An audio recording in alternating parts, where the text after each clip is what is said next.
Hi everyone, welcome back to my YouTube channel Biologica. Today I'm going to discuss difference between differentiation, dedifferentiation and redifferentiation. Okay, all the three terms are related to plant growth and development. So let's start with the very first one, that is differentiation. Differentiation is basically a process when an unspecialized cell becomes specialized. Okay, अगर हम ऐसा कहें कि हमारे पास कुछ group of sales हैं, कुछ हमारे पास प्लांट्स के सेल्स हैं, ओके।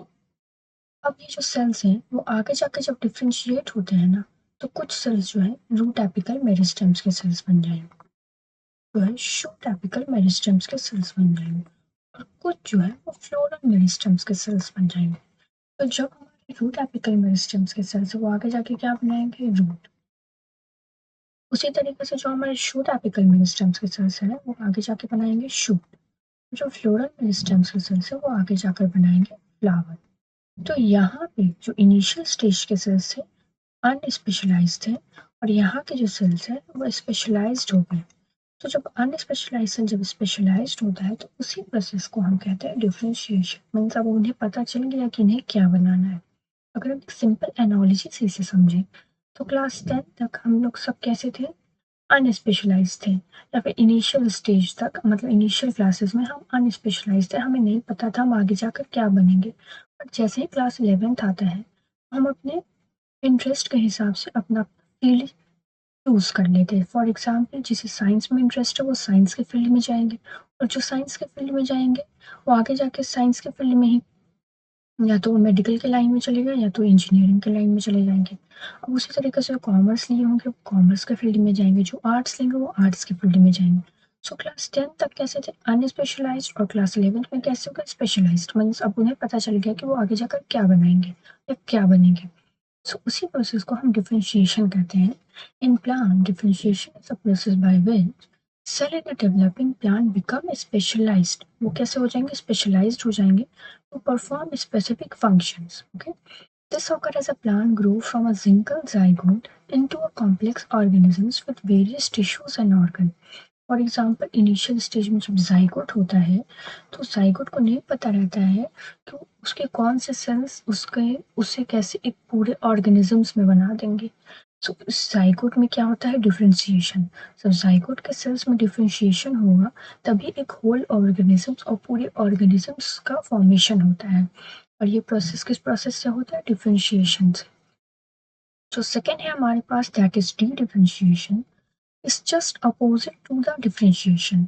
मान लीजिए कभी भी स्ट्रेस कंडीशन आता है या फिर किसी भी तरीका के प्लांट में कुछ इंजरी हो जाती है, कुछ हमारा सेल लॉस्ट हो जाता है, तो अब उस पोर्शन पे क्या होगा, जो सेल्स बच जाएंगे ना, वो सेल्स फिर से वो सेल्स जो स्पेशलाइज थे जो लॉस्ट हो गए, अब जो वहाँ पे सेल्स बच जाएंगे अब उन्हें क्या करना है, वो फिर से ताकि उस जो भी पोर्शन उनका लॉस्ट हुआ है वो फिर से उसे बना सके, तो स्पेशलाइज स्टेट से फिर से किस तरफ चले जाएंगे, अनस्पेशलाइज स्टेट में। उस प्रोसेस को हम डी डिफरेंशिएशन कहते हैं। So dedifferentiation in plants in is when specialized cells revert to a more juvenile or less specialized state. This often occurs in response to injury or stress, allowing cell to regain the ability to divide and form a new tissue. D differentiation से क्या होता है कि उनके पास फिर से ability आ जाती है डिवाइड करने की और न्यू टिश्यू का फॉर्म करने की। Okay, so dedifferentiation is very important for plant development, क्योंकि अब कई बार होता है कि प्लांट इंजर्ड हो ही जाती है और स्ट्रेस कंडीशन आ ही जाता है, तो उस कंडीशन में सर्वाइव करने के लिए डी डिफरेंशिएशन का प्रोसेस बहुत ही इंपॉर्टेंट है। अब थर्ड जो है that is redifferentiation. So dedifferentiation is a process when an dedifferentiated cell means what, जब हमारा एक स्पेशलाइज सेल अनस्पेशलाइज हो जाता है और फिर वो अनस्पेशलाइज स्टेट से फिर से स्पेशलाइज स्टेट में आने की कोशिश करता है, तो उस प्रोसेस को हम रीडिफरेंशिएशन कहते हैं। तो जब वो अनस्पेशलाइज स्टेट से फिर से स्पेशलाइज स्टेट में आएगा तभी वो जो भी उसका डैमेज पार्ट था उसे रीजनरेट कर पाएगा, तो इस प्रोसेस को हम लोग रीडिफरेंशिएशन कहते हैं। So redifferentiation is a process by which dedifferentiated cells become specialized again to form a specific tissue or a structure. This allow plant to regenerate lost or damaged parts. Okay, अब हम कुछ examples भी देख लेते हैं। और D differentiation में के दौरान सेल में बहुत तरीके की स्ट्रक्चरल चेंज आती है उसके सेल वॉल और प्रोटोप्लाज्म में, जिसका एक एग्जांपल है हमारे पास formation of tracheary elements. Tracheary elements basically उनका मेन फंक्शन होता है वाटर कंडक्शन के लिए। तो उस उनके सेल्स में किस तरीका की चेंजेस आती है ताकि वो वाटर का कंडक्शन कर सके वो हम देखते हैं। तो cell loses their protoplasm, cell की जो भी प्रोटोप्लाज्म होती है वो उसे लूज कर देता है। Develop strong elastic lignocellulosic secondary cell walls, उनके सेल्स में स्ट्रॉन्ग इलास्टिक लिग्नोसेलुलोज की सेकेंडरी सेल वॉल का फॉर्मेशन होता है। Third, that is capable of carrying water over long distance under extreme tension. अब इनका काम ही होता है रूट से पूरे प्लांट के बॉडी में वाटर का कंडक्शन करना। तो वो कैसे करेंगे, जब तक वो strong elastic cellulose lignocellulosic cell wall के हेल्प से करेंगे ताकि वो वाटर को कैरी कर सके ओवर द लॉन्ग डिस्टेंस तक, और हर एक पार्ट में मतलब इक्वल डिस्ट्रीब्यूशन हो सके वाटर का। ऐसा नहीं कि किसी पोर्शन में वाटर कंडक्शन हो ही नहीं पा रहा, तो उस कंडीशन में भी प्लांट की डेथ हो जाती है। सो डिफरेंशिएशन के एग्जांपल्स हुए। डी डिफरेंशिएशन के एग्जांपल है हमारे formation of intrafascicular cambium and core cambium. Plant में सेकेंडरी ग्रोथ के दौरान इंटरफेसिकुलर कैम्बियम और कोर कैम्बियम का फॉर्मेशन होता है, और हमारे परमानेंट टिश्यूज जो रहते हैं वो फिर से मेरिस्मेटिक टिश्यूज की तरफ जाते हैं।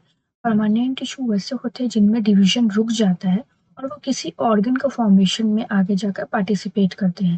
लेकिन मेरिस्टेमेटिक टिश्यू ऐसे होते हैं जो बहुत ही जुवेनाइल स्टेज के टिश्यूज होते हैं, जो कि सिर्फ डिवाइड करना जानते हैं। तो जब भी हमारे पास सेकेंडरी ग्रोथ का कंडीशन आता है प्लांट में, तो इंटरफेसिकुलर कैम्बियम और कोर कैम्बियम का फॉर्मेशन होता है।